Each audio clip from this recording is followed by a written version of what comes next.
এটা দেখাব লাগিব না। হলো না, বলো প্রথম স্তরটি দিব আমরা এই প্রজেক্টের জন্য। প্রথম স্তরটির প্রয়োজন বালু। রাখো, একজন দাও, একজন বলো বলো এই প্রজেক্টটি করার জন্য আমাদের প্রথম স্তরে দিতে হবে বালু। বালুটি সমানভাবে আমরা ছড়িয়ে দেব। তারপর আমাদের দিতে হবে খ্যার।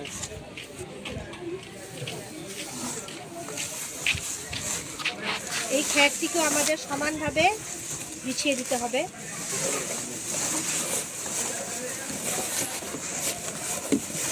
তারপরে আমাদের এর জন্য প্রয়োজন গোবরে। এর উপরে আমরা গোবরের স্তর দেব।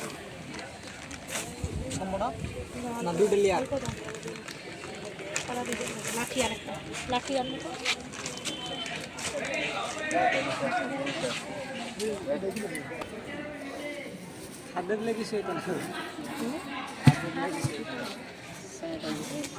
এত তো বিছবে, এটা বিছানো যাবে না, এটা ছড়ায় দাও সব দিকে, টুকরা টুকরা করে দিয়ে দাও। এদিকে দেওয়ার পর এর উপর ব্লেন্ড করে নাও, ব্লেন্ড করে বোনায় দাও।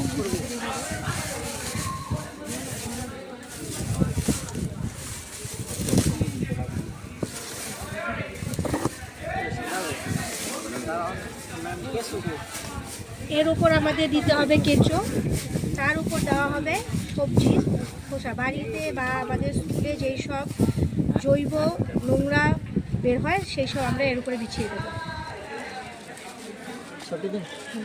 ছড়াই দাও, লাঠিটা দিয়ে ছড়াই দাও। পাতা ফুটাগুলো দিয়ে দাও তো। পাতাটা উপরে দেয় নাকি একদম উপরে লেয়ারে? পচনশীল যে